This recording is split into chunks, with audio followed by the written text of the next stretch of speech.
empezar, Sara. Perfecto. Muchas gracias, Valerio, por tu presentación y gracias a la Bienal y al Festivaleñe, al Círculo de Bellas Artes siempre y a la Fábrica, que organizan siempre actividades maravillosas y en las que la mayor parte de las veces yo intento venir como público y es un honor estar en esta ocasión en este escenario y además compartiéndolo con una mujer extraordinaria, porque esto es literal, o sea, porque es fuera del ordinario completamente. El libro de Sara, claro, lo primero que le dije cuando lo leí, que me ha gustado mucho, y os recomiendo mucho Órbitas. Yo había conocido personalmente a Sara en el Ateneo, porque empezó con la lectura del origen de las especies de Darwin, fue ella la que lo abrió la primera vez que se hizo hace un par de años. Y claro, es la mujer astronauta, la astronauta española, ¿no? Además científica, es investigadora de cáncer de pulmón, si no recuerdo mal.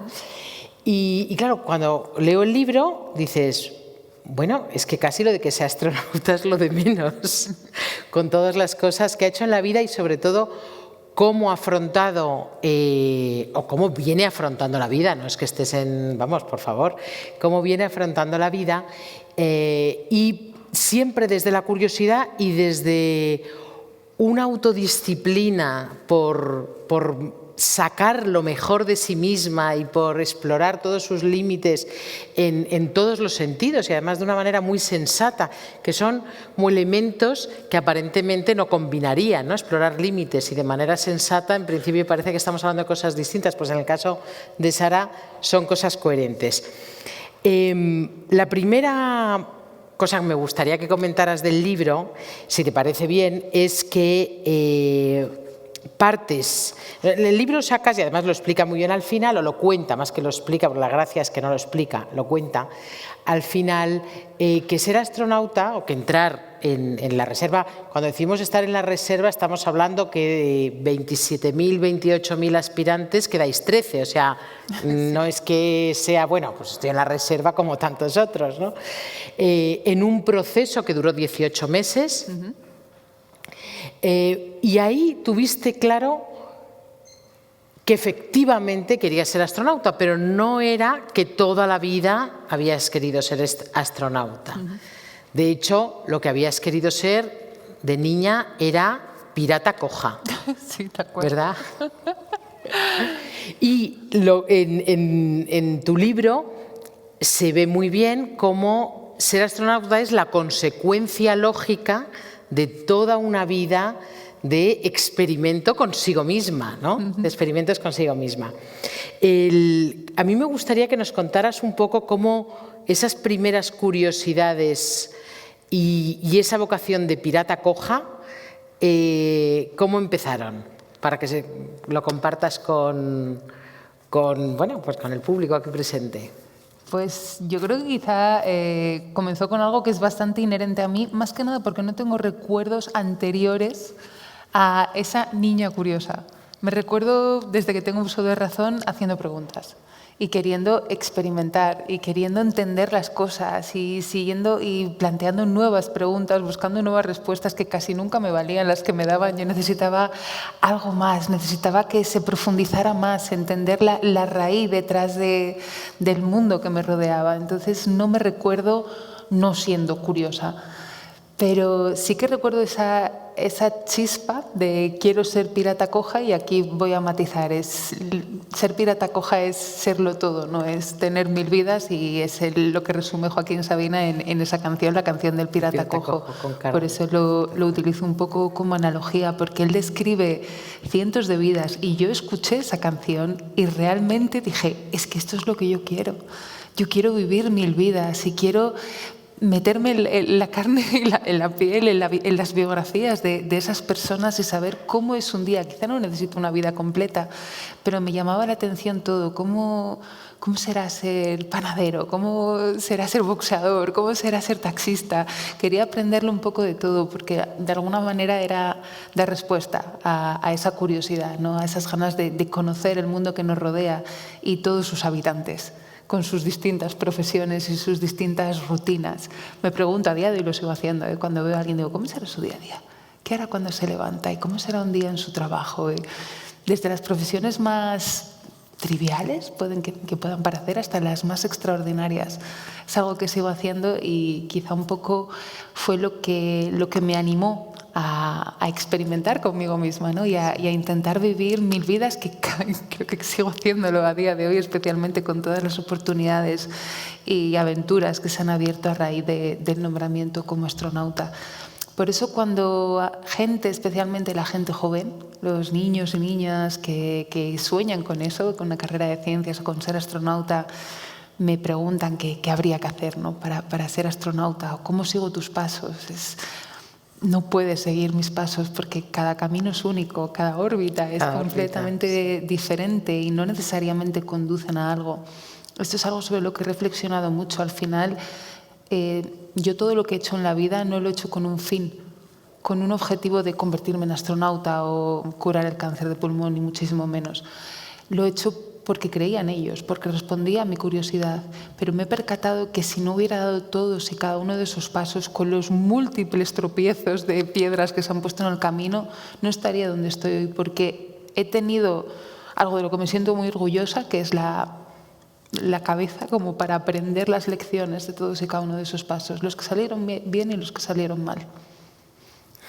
Entonces va un poco por ahí, la curiosidad al final, que es el motor que mueve todo.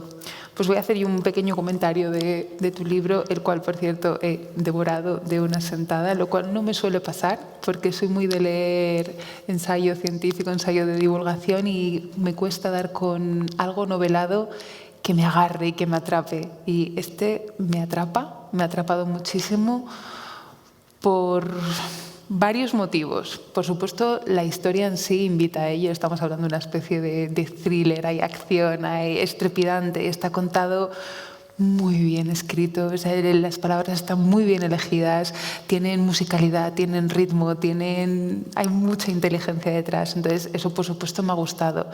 Pero me ha encantado también el toque costumbrista que hay detrás de toda la novela, desde las situaciones más cotidianas que, mirándolas con perspectiva, pueden parecer realmente absurdas, cómo están descritos los personajes. Son personas que yo he conocido en algún momento de mi vida y están clavadas, es que están muy, muy, muy bien descritas sin entrar en páginas y páginas narrando cómo son los personajes, sino que sus propias acciones y pensamientos y meditaciones ya les definen, y está tremendamente bien bordado.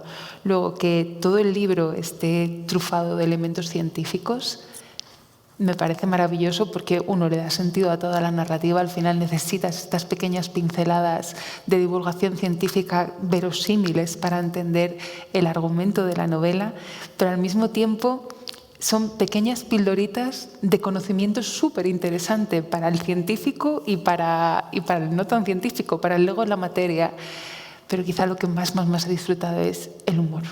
El humor que hay detrás de todo el libro, esa ironía, ese punto de acidez que lo inunda todo. Tiene 4 elementos que a mí me encantan y combinados hacen que sea una novela simplemente deliciosa y perfectamente recomendable. Entonces, mi pregunta es, ¿tú tenías estas ideas en mente? Es decir, ¿estabas segura de que querías incluir el humor? Me consta que en la novela anterior también lleva un poco esta dinámica. ¿Le has dado más peso a alguna de las partes, a la parte más de las pildoritas estas científicas que hay, que tuviera más parte humorística para quitarle quizá hierro o tratar de más densos desde un punto de vista más relajado? ¿Querías que fuera realista el tema costumbrista? ¿Querías darle prioridad al argumento de la historia? ¿Ha sido un poco de todo? ¿Cómo ha surgido, cómo has ideado esta novela? Pues mira, yo escribo secuencialmente. Tengo una idea y la voy escribiendo. Es decir, sé más o menos poco el conflicto que va a ocurrir, pero tengo algunos personajes, pero los personajes van apareciendo, van pasando cosas. Me intento dejar impregnar por el estado de ánimo de los personajes y ya está. Es verdad que el humor, no sé si sabría escribir sin humor. De hecho, me estoy planteando sin humor y sin ciencia. Sin humor no creo. y sin ciencia no estoy muy segura, porque al final es una manera de ver el mundo, un poco que luego comentaré, que tu libro también tiene mucho de eso. Es una manera de ver el mundo con una mente, digamos, científica, ¿no? Con una mente como un observador de la humanidad, como, bueno, pues como un ser vivo más, digamos, ¿no? Y eso es lo que hace que a lo mejor sea una visión casi entomológica, muy naturalista y por eso costumbrista quizá de los personajes.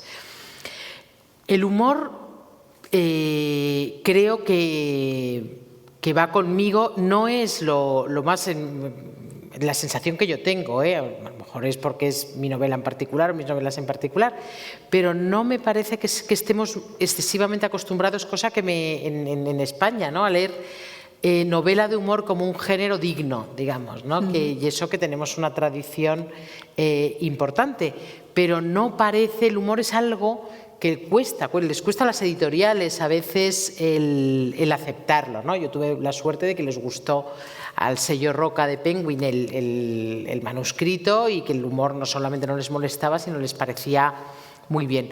Y en cuanto a los ingredientes, no hay ingredientes, o sea, ¿no? Yo voy escribiendo historias de personas que se entrecruzan, que les pasan cosas. La ciencia me sirve para dar explicaciones absurdas a cosas que nos ocurren. En esta novela, por ejemplo, el tema del que yo quería hablar era un poco de la sensación de infantilización que tenemos de nuestra sociedad. Ese es el tema. Y al igual que en la primera novela, o repitiendo un poquito el mecanismo, pero no ha sido muy voluntario, la verdad, de la primera novela, hay una pequeña distopía con explicación científica que va a venir a justificar ese comportamiento de tan absurdo que es. Y al final acaba resultando más absurdo el ver de cerca ese propio comportamiento humano que la distopía, que al final está al servicio del costumbrismo. Es una cosa un poco extraña, pero bueno, a mí me sale de esta forma. Y no sé si esos dos elementos, es decir, la ciencia tiene una presencia muy importante, porque además la protagonista es genetista y hay mucho médico alrededor y tal, pero es verdad que no tengo del todo claro si los personajes, porque con la idea que tengo ahora mismo en la cabeza, los personajes no serán científicos. Pero no tengo del todo claro si soy capaz de desprenderme de esa voz con carga científica. Además, es verdad que el narrador habla poco en este caso. Y luego lo del humor, yo creo que no podría renunciar bajo ningún concepto.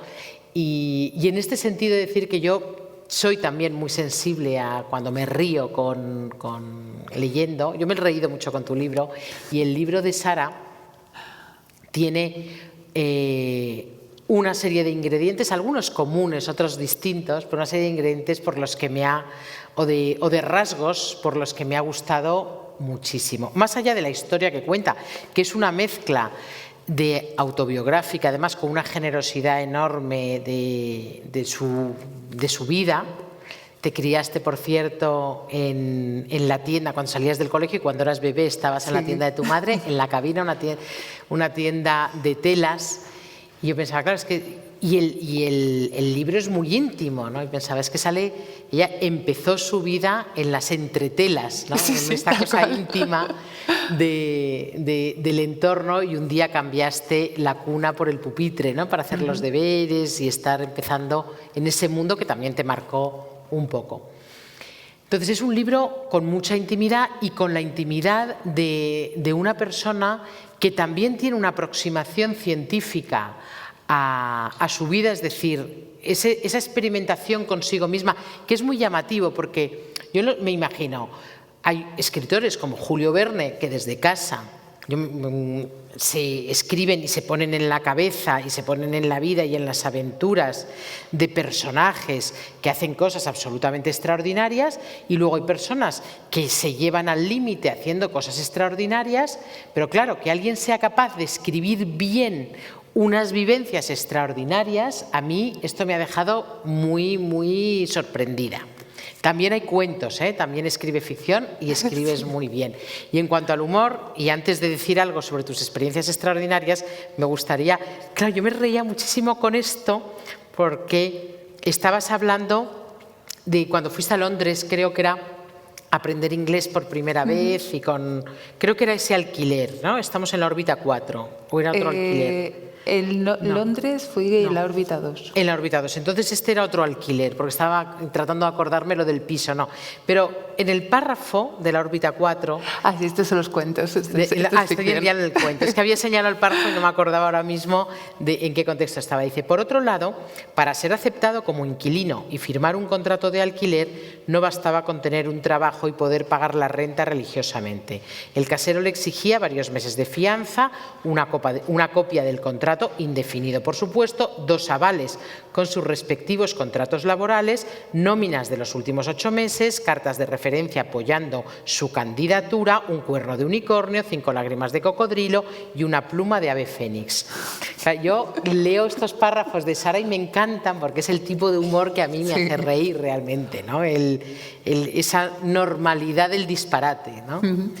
De hecho, teníamos en común el gusto por José Luis Cuerda. Sí, justo te iba a decir. El gusto por José Luis Cuerda, que esto es absolutamente también muy cuerdiano. Y te quería preguntar, de las experiencias, claro, ella cuenta, por ejemplo, de un campamento terrorífico que fue en Estados Unidos, ¿no? ¿Entendido? No, fue en España, sí. ¿Eso pasa en España? Eso pasa en España. Es difícil de acceder, es todo bastante bajo secreto, pero sí. Ya. Bueno, una cosa terrorífica, de vida o muerte, ¿no? Estabas entre la vida y la muerte prácticamente.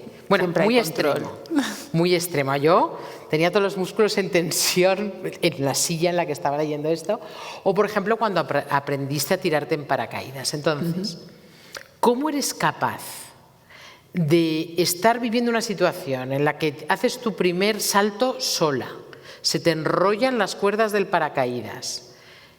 ¿Cómo procesas todos los detalles para contarlos como si realmente estuvieras imaginándotelo en una chimenea y no habiéndolo vivido? O sea, ¿cómo puedes sobrevivir y procesar literariamente esa experiencia? No puedo entender, me parece una cosa absolutamente única. Mira, de hecho quizá me he centrado más en la parte autobiográfica porque me resulta más fácil describir con palabras lo que conozco muy bien, lo que he experimentado. Me resulta más fácil encontrar las analogías, las metáforas, el ritmo literario que requiere la escena. ¿Pero cómo te fijas en todo lo que te está pasando cuando te quieres no morir? Haciendo memoria y haciendo mucho ejercicio de introspección, que al final es lo que se basa todo este libro. En ese momento, desde luego, no podría contarlo tan ricamente cuando lo estás viviendo, pero luego me resulta fácil retrotraerme si no ha pasado mucho tiempo. De hecho, escribí este libro un poco porque quería atesorar, ¿no? todo lo que había vivido y todos esos pensamientos que han pululado por mi cabeza y todo ese ejercicio de introspección que he hecho a lo largo de todas las aventuras que me han pasado en los últimos años.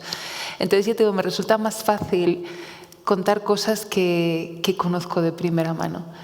Ha sido casi más difícil recordar cómo era esa Sara niña, ¿no? y esos sentimientos que sentía, pero cuando voy a ello me resulta fácil. Incluso los cuentos que son ficción al final, yo creo que nos pasa a todos los autores, ¿no? Pues robas anécdotas, robas expresiones, robas caras de la gente que te rodea y los utilizas para crear tu historia. Yo me he autorrobado y autoplagiado a mí misma, pero también a toda la gente que me rodea. Los cuentos son ficción, pero están inspirados, los personajes son pequeños Frankensteins de la gente que me rodea de alguna forma. Y eso es lo bonito, cuando eres capaz de traducirlo de esa manera. Yo no sabía que era capaz, es mi primer ejercicio literario en ese sentido, pero al tratarse de mí no me ha resultado tan complicado. Quizás siempre me pusiera a escribir una novela como la que has escrito y tuviera que definir perfectamente y desarrollar los personajes durante más páginas, me resultaría más complicado, de hecho.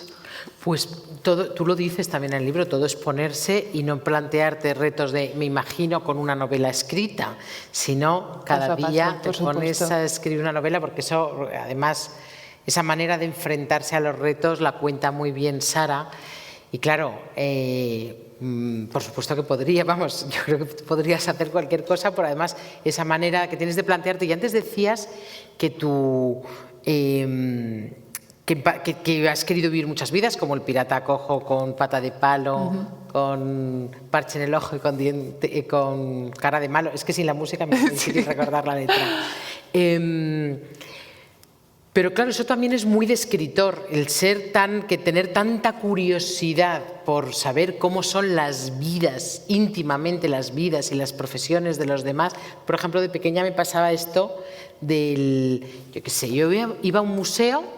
Y aparte, bueno, he dicho un ejemplo que precisamente luego además me he dedicado a ello, pero iba a un museo y pensaba, ¿y qué hará en su día a día el vigilante de la sala? ¿Y qué hará en su día a día el conservador del museo? ¿Y qué hará en su día a día la persona que me está vendiendo la entrada o lo que sea, ¿no? Ese cotilleo por las vidas de los demás, en tu caso, las has vivido. Esto es lo que yo insisto que es muy llamativo, porque hay personas que optan por intentar vivir muchas vidas, otras por intentar escribirlas, y es que tú estás en las dos cosas, porque además este libro lo pergeñaste durante el proceso absolutamente extenuante y me imagino que muy límite del proceso de selección para la reserva, ¿no?, de astronautas. El libro estaba en mi cabeza desde que era adolescente. Yo sabía que quería hacer una cosa así, pero fue después del nombramiento donde decidí materializarlo. Y realmente descubrí que escribir un libro es bastante más complejo de lo que puede parecer a priori. Es casi una obra catedralicia que tienes que ir piedra por piedra. Pero creo que es interesante y que este es un punto común y es curioso, ¿no?, que estemos precisamente en este evento donde se fusiona un festival literario con un festival sobre ciencia, ¿no?, un festival y bienal científica. Y creo que es muy interesante porque hay muchas voces que comparten un poco esas dos miradas. La mirada científica, que al final está impulsada por la curiosidad que te hace ir más allá, y la mirada creativa. Creo que integrar la creatividad en la ciencia traería muchísimas cosas buenas para los científicos y otro tipo de perspectivas, porque al final en la ciencia no deja de ser todo un enfoque multidisciplinar, y multidisciplinar no implica necesariamente disciplinas exclusivamente científicas. ¿Por qué no integrar otras? Y del mismo modo, el conocimiento, esas dosis de ciencia deberían impregnar también otro tipo de sociedad, de cultura realmente, deberían ir completamente de la mano, y creo que en este caso tanto tú como yo somos ejemplos de que esas dos cosas pueden funcionar, porque al final creo que la mirada científica, incluso en estas dos obras que no tratan de ciencia en absoluto, aunque tengan esa parte, está en todo momento. Porque una cosa que me he percatado de tu novela y que me ha gustado mucho, al margen de que obviamente está la ciencia presente por razones obvias de que justifican un poco el argumentario, y al final la protagonista es una genetista y vas dando ciertos toques sobre por qué ocurre la epidemia que ocurre. No quiero hacer spoiler de la novela, entonces voy a intentar no decir datos, pero hay mucha ciencia verosímil detrás de la justificación narrativa. Pero al mismo tiempo aprecio en ti como escritora una capacidad de observación típica de una científica, que lo mira todo y lo describe a la perfección, pero sin juzgar. Y vuelvo un poco a esa construcción de los personajes que me ha gustado tanto, porque me ha recordado una mezcla particular entre eso, el costumbrismo de Berlanga de José Luis Cuerda con, por llevarlo a un ejemplo más actual, Pantomima Full, que nos pone delante un cuadro, un espejo sobre prototipos que vemos, bueno, no necesariamente prototipos, pero personajes que forman hoy parte de nuestra sociedad, que mirándolos desde una perspectiva objetiva pueden parecer en sí mismos las distopías. Y tú planteas esta fotografía de forma súper clara, pero sin juzgar. No hay crítica.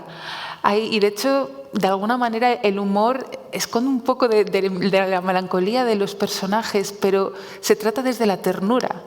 Y desde ese punto, ¿qué hace un observador científico que pretende ser objetivo. No sé, me ha recordado un poco a eso y quería preguntarte si realmente existe esa parte de la bióloga que hay en ti a la hora de escribir, porque obviamente que la creatividad ya la tienes y de hecho la has integrado en tu profesión. Entonces, ¿cómo coexisten esos dos mundos de la mirada científica con el toque de rigor que necesitan las obras y la creatividad y la libertad, la licencia poética, ¿no?, que se suele decir? Y a ver si lo he pescado bien, porque sí que me da la sensación de que había ese punto por detrás. Sí, yo creo que, a ver, la licencia y esa libertad es quizá lo que más me engancha, este placer de escribir. Y de alguna manera, yo creo que la mirada está, y hay mucho de bióloga en mí, aunque yo no me dedique a la biología. Yo, de hecho, alguna vez me he preguntado, si pudieras volver a empezar, si dijeras, pero no en el pasado, ¿no? Si volverías a estudiar, yo no me he dedicado a la investigación en biología nunca. ¿Y qué estudiarías ahora? Biología. Si me dicen, te toca ahora mismo todas las loterías del mundo, dejas de trabajar, te dedicas solo a escribir, sigues trabajando, ¿qué? Pues haría creo que algún máster en genética, o en biotecnología o en biología evolutiva. Seguiría aprendiendo. Yo leo mucho también, leo todo lo que puedo, de divulgación, de alta divulgación científica, intento, ¿no? Me refiero a divulgación seria. Me gusta estar actualizada y es lo que más me interesa, pero es curioso porque desde que estudié la carrera sabía que me interesaba como cultura general, como punto de partida. Yo de alguna manera sospechaba que por mi manera de ser, por mi forma de ser y por otros deseos intrínsecos, me iba a costar imaginarme en un laboratorio con un tema muy puntual, muy a largo plazo, a lo mejor por una serie de razones de miserias psicológicas que no tengo por qué airear aquí, pero no me imaginaba en ese papel, ¿no?, el cual admiro muchísimo.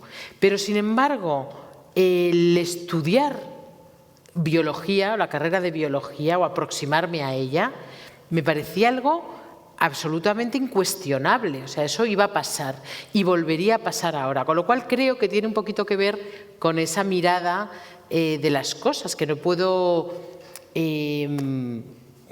vernos pues como lo que somos, un grupo de primates. Tal cual.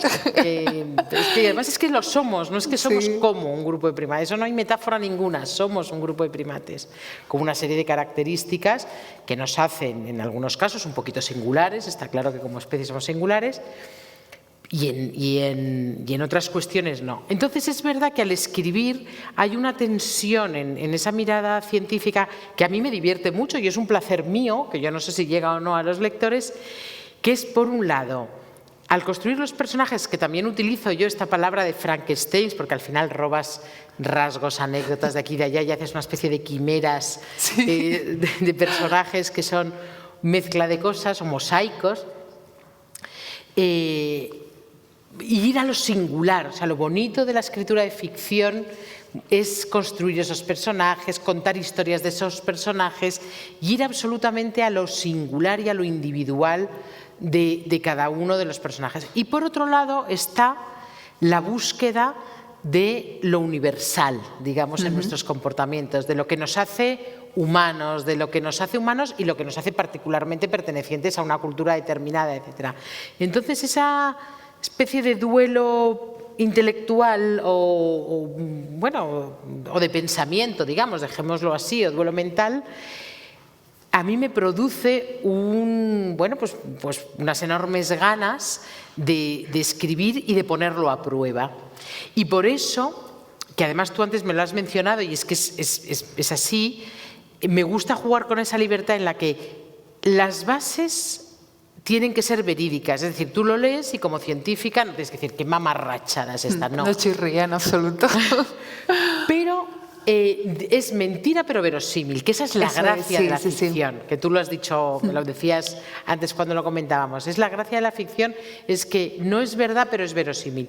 ¿Y de qué te libra eso? Pues un montón de horas de laboratorio, te libra de muchas horas de laboratorio, porque realmente puedes sacar las conclusiones que te dé la gana y hacer las teorías que te dé la gana. Entonces, esa tensión también me gusta. Y luego la parte de dosis, hay cositas que hay que explicar. En esta novela hay que explicar lo que es un transcriptoma, lo que es el ARN, y por ahí anda, en algunos sitios que hay los pocos, Carlos Briones, que le da muchísima lata. ¿Estás, Carlos? ¿Estás? Muchísima lata a lo largo de mucho tiempo. ¿Te acuerdas cuando hablábamos del poro? ¿Y qué tamaño tiene el poro nuclear? Que tú también hablas de atravesar los poros en un momento determinado. Hay que ser preciso en los elementos, pero luego con esos elementos hago lo que me da la gana, que para eso es una novela. Y luego la parte de contar eso que es un transcriptoma o que es el ARN, es quizá la que me resulta más difícil en la escritura. Porque ahí, en una novela, no puedes explicar las cosas, las tienes que mostrar. Y claro, mostrar qué es el ARN, pues es difícil de mostrar. Entonces, al final, pues es el recurso a las metáforas y normalmente tiendo, y eso me he dado cuenta, no es que lo haga exprofeso, pero me doy cuenta que los conceptos más difíciles los suelo hacer en formato conversación con algún personaje que sabe mucho y otro personaje que sabe poco. Es un buen recurso literario y eso, para contar algo. Y eso permite pues explicar mientras comen, porque están comiendo todo el rato. Me he dado cuenta después, digo, ¿qué tengo yo aquí con la comida? Porque están los personajes todo el rato comiendo, no comiendo, hablando del chocolate, de la chía o de lo que sea. Que tú, por cierto, hablas muy al principio del cocido montañés, que describes muchas cosas y muchas experiencias con tu familia, por cierto, maravillosas, y además dando esos detalles también de cómo construyes la casa del árbol, de cómo es el cocido, cómo se cocina el cocido en tu familia, los recorridos por los montes de León, maravillosos. Pero volviendo a la comida, yo me acuerdo cuando conocí a Sara en esta circunstancia. Es que nos unió un cocido. Nos comimos un cocido. Y yo le dije, ¿pero tú comes cocido? ¿Los astronautas comen cocido? Y me decía, no sé los astronautas, yo personalmente sí que como cocido. Y cuando me encuentro que hablas del cocido montañés, digo, sí, o sea, es que come cocido, le gusta el cocido. Y luego hablas también de cómo a lo largo de tu vida decides tú misma, no siguiendo, por supuesto, ni las modas ni las pautas de nadie, no haces ninguna elección de autoridad de nadie, sino tú decides experimentar con tu cuerpo, modificando tu alimentación y la dinámica de tus músculos, el ejercicio de tus músculos, ¿no? Y eso lo dejas entrever, no cuentas exactamente lo que haces. Es de las cosas que espero que dejes para otro libro, igual que el tema de la ciencia, ¿no? Pero tu diseño de tus dietas, ¿cómo ha ido siendo? Eso me produce muchísima curiosidad. Sí, lo dejé ambiguo deliberadamente para no sentar tendencia y no crear una nueva moda de dietas. Porque una dinámica que aplico en todo, en mi vida, en todo, desde la parte más científica hasta las decisiones que tomo, desde dónde contratar una hipoteca hasta qué dieta seguir. Lo que suelo hacer es escuchar mucho, todo tipo de opiniones, leer, formarme y luego hacer lo que me dé la real gana. Sin guiarme ni por modas, ni por tendencias, ni porque a mi vecina o a mi vecino le funciona esto y no lo otro. Entonces, también me intento aplicar, especialmente cuando tratamos de hábitos de vida saludable, como puede ser el deporte o la nutrición, que esos hábitos tienen que ser, como su propio nombre indica, un hábito. Es decir, solo puedo integrar en mi vida algo que sé que me funciona y que es compatible con mi rutina. Una dieta no es una dieta en el sentido de tienes que consumir esto durante este tiempo y una dieta. La dieta al final, el comer sano, es un tipo de dieta en realidad. Sí. Pero esas dietas son efímeras al final, son insostenibles a largo plazo. Igual que de repente tener un exceso de motivación y ir 5 horas todos los días al gimnasio, no vas a poder hacer eso el resto de tu vida. Y otra cosa que también forma parte de mi personalidad es, aparte de la disciplina, el ser consecuente y responsable. Si yo tomo una decisión, es con todas las de la ley y me comprometo a ella. Entonces, cuando yo tomo esa decisión de a partir de ahora voy a cuidar mi alimentación, voy a hacer deporte, lo dije en 2016 y no he fallado y estamos en 2025. porque lo hice de tal manera que fuera compatible con mis horarios, con mi forma de comer, con mi forma de entrenar, para no seguir una dieta, después de haber leído mucho y haberme formado, porque al final tengo esa parte científica y, claro, yo estudié sobre macronutrientes, sobre micronutrientes y vi qué cosas podían ser interesantes para mí.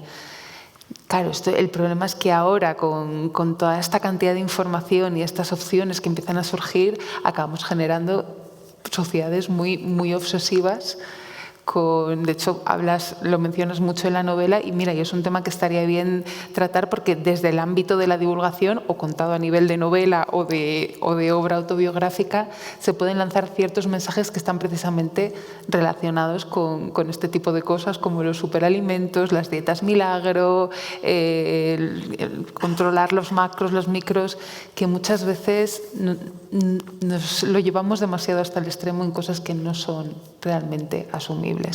Entonces, un poco lo dejé vacío por eso, porque yo he encontrado una forma que es compatible con mi vida y que no me supone ningún trastorno ni ninguna obsesión. Igual que el ejercicio, porque el ejercicio, al final tú has hecho unas pruebas, antes he comentado lo del paracaídas y he dicho una cosa de un campamento terrorífico. A mí, desde luego, yo lo leía y pensaba, madre mía, qué barbaridad.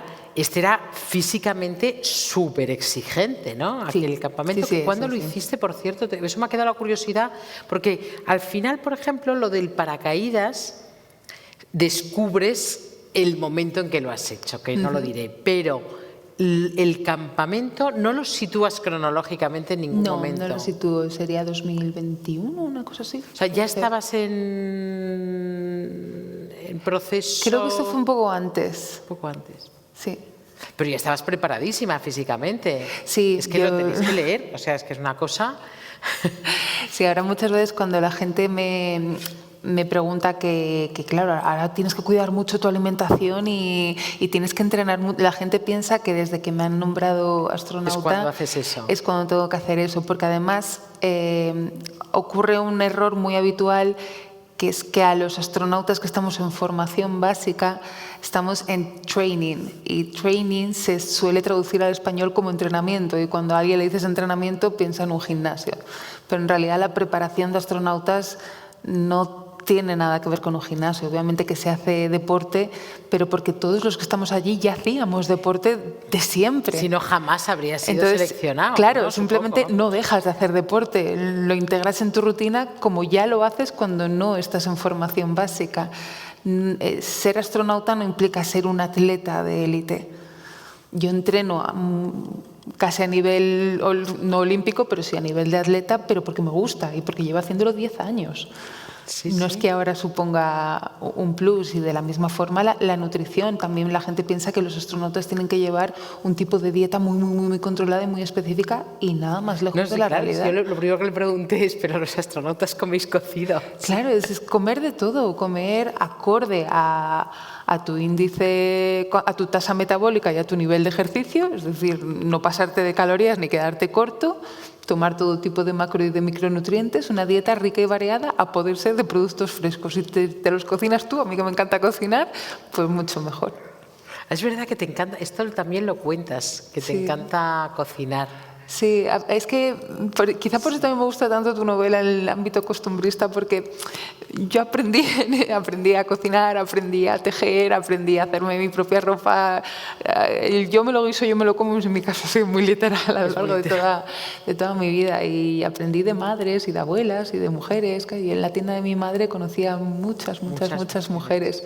Era también un consultorio psicológico, y quizá por eso te da la empatía, te da la creatividad, te da el aprender a escuchar con detalle lo que la gente tiene que decir y lo que la gente siente, y luego es más fácil leer entre líneas. Sí, es verdad que lo de las modas, no, pero esta explicación que das, cuando has empezado a hablar, claro, tiene toda la lógica, que no quieres precisamente crear, digamos, una moda más o una sentencia más para que quien quiera seguir tus pasos, que son difíciles de seguir porque es muy única, ¿no? No diga, bueno, pues voy a hacer lo que hace Sara, ¿no?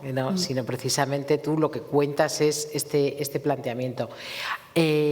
Hablando de que nos hace humanos, y lo hemos comentado antes, hay algo también en tu libro que es, diría, me viene la palabra mágico a la cabeza, que, claro, los amantes de la ciencia decimos mágico cuando no sabemos muy bien qué explicación dar, pero mágico en el sentido bonito de la palabra, ¿no? de sorpresa agradable. Hemos hablado ya de la experimentación, de que tú experimentas, además, esta combinación, ¿no? de si es que podemos distinguirlo de mente y cuerpo, ¿no? si es que podemos hacer una distinción, pero es verdad que no es desde el punto de vista experimentar o ponerse a prueba constantemente para sobrepasar unos límites o intelectuales o físicos. En el caso de Sara es un conjunto, e incluso también de disciplina, de manera de ser, de comportamiento con los demás, de responsabilidad consigo misma. O sea, reúne mucho todo esto y lo dice además con mucha honestidad. Y yo le decía, es que las sensaciones de, aunque ella no habla en este libro de su trabajo como científica, eso se nota que eres científica en tu manera de escribir, y se nota que eres una científica literata también, ¿no? en tu manera de contar, pero lo que sí que son experiencias, digamos, de humanidad. Es como si la sensación que me da a mí al leerlo, la impresión que me da o la conclusión que saco, es que Sara se encuentra con que, desde niña, con que es humana, soy de esta especie, soy humana, tengo estos genes y este entorno. Pues vamos a ver hasta dónde llego. ¿No? Sí. Vamos a ver hasta dónde llego con todo esto que tengo. Es muy buena síntesis y bueno, y no es porque haya sido la fórmula que me ha funcionado a mí, pero es algo que recomendaría a todo el mundo. Creo que lo que me hace extraordinaria en el sentido literal de la palabra, de fuera de lo ordinario, de lo cotidiano que estamos acostumbrados a ver todos los días, es que soy profundamente humana. También en el sentido más literal de la palabra. Desde que era pequeña he sido consciente de que ni la suerte ni los genes han estado muy, muy de mi lado. O sea, siempre he tenido que currármelo todo mucho y eso me ha creado también un poco de una especie de individualismo, de decir, a ver, ¿qué es lo que tú quieres? Y vas a estar un poco sola ante peligro. Entonces, trabájatelo, intenta perseguirlo, pero como digamos que ya de alguna manera he asumido que lo tenía un poco todo en contra, pues no voy a permitir que eso me limite. Que es curioso imaginarte pensando que lo has tenido en contra, imaginar a una Sara niña. Sí, a ver, no me malinterpretes. Sí, al final soy una privilegiada en el sentido de que nunca me ha faltado de nada y demás. No. Estaba pensando en que, claro, todo lo que has alcanzado, de retos que te has ido poniendo, como no estamos nadie, vamos, yo desde luego la primera, acostumbrados a llevarte tan al límite en los potenciales que tenemos como seres humanos, cuesta pensar que tú te has visto en algún momento con ciertas limitaciones, porque claro, como yo te veo asumiendo todo tipo de retos, me parece maravilloso ese proceso que narras en tus órbitas, porque además las órbitas son eso, son caminos que a lo mejor no te llevan a ningún sitio, y saltar de órbita... Tal cual. Es que precisamente por eso se llama Órbitas el libro, porque al final no hay un objetivo claro en cada una de las órbitas, hay ganas de seguir moviéndote, que eso es algo que muchas veces nos pasa, ¿no? Intentas encontrar el camino perfecto y tienes una serie de puertas delante tuyo y no sabes cuál elegir porque quieres realmente trazar ese árbol de decisiones ideal, seguir los pasos de esta persona a la que yo admiro para llegar exactamente a donde esta persona ha llegado.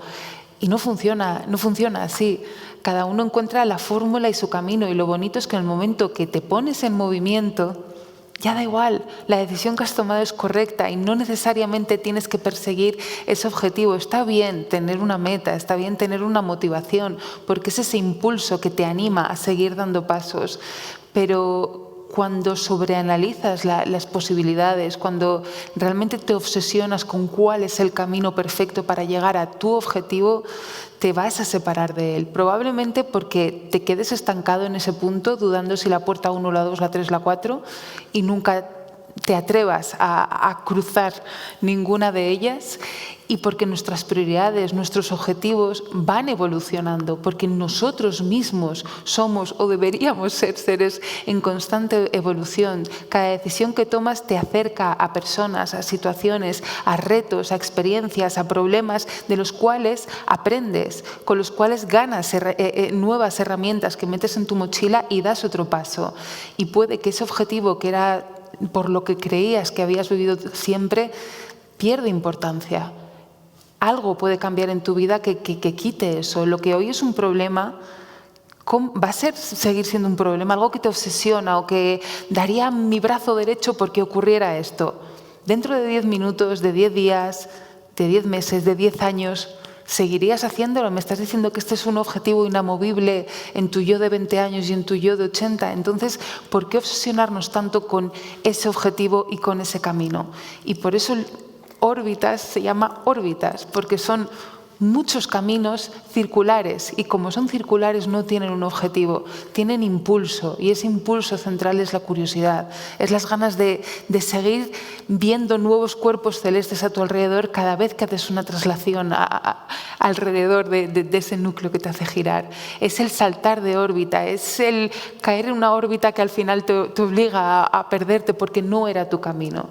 Se habla mucho de los retos a los que yo me he podido enfrentar, y parece que solo ponemos el foco en el éxito, especialmente ahora que lo único que se publica en redes sociales es todo lo que sale bien y lo que es bonito y bello y exitoso, pero hay mucho detrás, y de lo malo, de los momentos duros, es casi de lo que más aprende, aunque parezca un cliché y un topicazo, pero yo me siento igual de orgullosa de ellos, y todo lo que hice en estas órbitas no lo hice con un objetivo final, como dije al principio, ni para presumir. Esto es algo que he hecho muy para mí. Incluso este libro, creo que te lo comenté, lo escribí para mí exclusivamente. No sabía ni si publicarlo o no publicarlo, porque he volcado todos mis sentimientos y mis pensamientos en él. De hecho, sobre el éxito, permíteme que lea un parrafito que tengo señalado, que me gustó mucho, ya en la órbita 5. Dice: ese es el éxito que persigo, una utopía emplazada en el horizonte que se aleja de nosotros el mismo número de pasos que recorremos para alcanzarlo, pero que guía ese camino y nos impulsa a seguir adelante aprendiendo en cada órbita. Sí, es precioso. Justo eso. Sí. ¿Y metes moralejas también en los cuentos de ficción? Sí. En algunas. Moralejas que no son moralejas, porque todas están planteadas en formato de pregunta. Eso es algo que me obsesionaba y que me sigue obsesionando.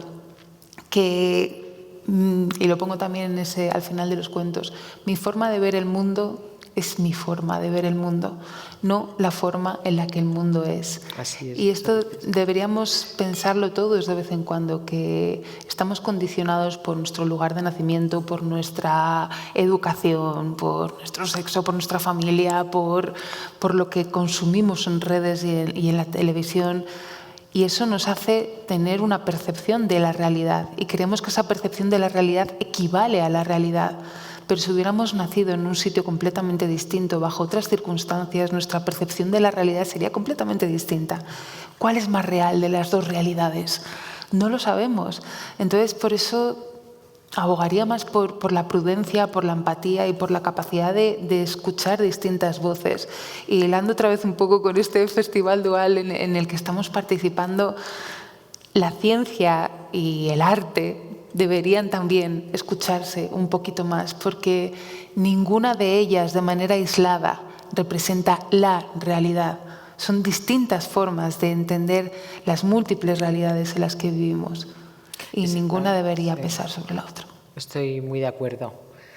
Además, el arte, claro, la ciencia pensamos, bueno, son datos, los datos están ahí, es la evidencia, y dices, pero ¿cómo sigues pensando que la Tierra es plana, ¿no? Si ahí está la evidencia. Pero es verdad que el arte tiene el poder del enganche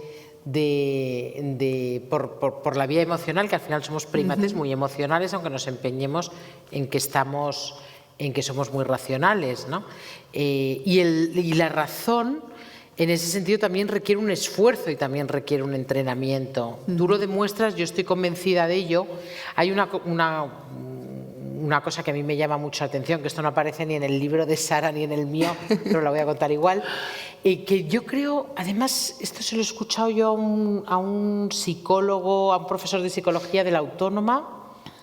Ay, ¿a quién fue? No me consigo acordar y que me perdone, pero la cita era de él. Pasa que a partir de ahí yo me he fijado muchas veces en los aviones. Claro, cuando nos subimos a un avión, nos subimos, sabemos que vamos a subir a 10.000 metros de altura y nos quedamos tan campantes, pero no hay en la mayoría de las líneas aéreas fila 13. No ni en los hoteles. 13. Ni en los hoteles hay tampoco. Entonces, por ejemplo, ni en los hoteles, pero fíjate que en un avión, que el otro día hice una foto en uno de ellos, dices, ostras, es que no nos da ningún miedo subirnos a 10.000, volar a una velocidad altísima a 10.000 metros de altura, es siempre y cuando no nos sentemos en un asiento que ponga un símbolo, es decir, con algo que no existe, que es el número 13, porque los 10.000 metros de altura existen y en cambio los números no, el número 13 no existe, el simbolito número 13 somos incapaces, digo como grupo, ¿no? Como grupo social, porque si no habría fila 13. Entonces, no somos tan racionales, es decir, somos muy supersticiosos, somos muy emocionales finalmente. Y algo de eso, por ejemplo, yo en la novela sí que, bueno, quiero o pongo un poquito de manifiesto a través de más que pongo de manifiesto, porque no busco tampoco un fin y lo demuestro con la novela, sino a lo que me lleva las observaciones de esos personajes es a deducir que estamos en un momento en nuestra sociedad particularmente presos de esas emociones a la hora de tomar las decisiones. Y esto es una observación que se queda ahí y que yo la cuento, la repito, pero leyendo el libro de Sara hay de alguna manera un antídoto contra eso. Es decir, que yo pienso, es que tenemos que entrenar la razón, pero nunca he dicho cómo hay que entrenar la razón. Pero es que en Órbitas sí que hay pistas de cómo entrenar esa razón. Y eso es otra de las cosas por las que me ha gustado mucho. Pero de nuevo es mi método, tu método, mi análisis, que probablemente no le funcionará a todo el mundo. Pero lo que dices, al final sí que somos seres muy, muy, muy emocionales, por mucho que queramos ser racionales. Y volviendo otra vez a ese mix, ¿no?, entre las artes y las ciencias, quizá por eso también hay tanto problema ahora con el tema del negacionismo y el dudar de la ciencia, porque a veces una explicación simplista que entendamos o que nos haga sentir especiales o que apele directamente a las emociones nos convence más que cualquier sólido argumento científico. Así, y ahí está el arte. Y ahí está el arte. El arte es la mejor forma, es más convincente, de llegar directamente a las emociones, de hacer reflexionar, de hacer pensar. Y a veces el arte llega más allá de donde incluso la ciencia puede llegar. Por eso están condenados a entenderse en algún momento. Y antes hablabas de ese análisis, y ya por ir terminando, creo que tenemos que cerrar todo esto. Que ir terminando. Pero me parece que de alguna manera, bueno, se puede decir un poco la sinopsis de Hemoglobina, que hay una pandemia, se puede, que hay una pandemia de vampirismo. Y ya con esto yo creo que es un buen teaser para que todo el mundo se lo lea, pero me parece como una especie de metáfora en realidad, que la aparente distopía que supondría estar en esta epidemia global de vampirismo no es tal. La distopía es casi hacer ese análisis de la sociedad no vampírica que habita este mundo, un poco hilando con lo que decías, con eximir responsabilidades, con esa sociedad infantilizada que quiere seguir vampirizando, ¿no?, la situación, quieren ser como eternos niños. Entonces, entiendo que este es tu análisis, ¿no?, de parte de la novela, y querías, no sé, contarlo a través de esta metáfora o por cerrar un poco de cómo está la sociedad. Así es.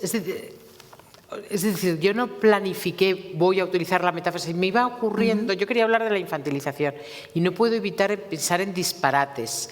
Entonces, este disparate de la distopía, o sea, esta aparente distopía que es la epidemia de vampirismo, es lo que me servía para dar para decir, ¿cómo podemos explicar que estemos tan infantilizados, ¿no? Pues algo tiene que ver una cosa con la otra.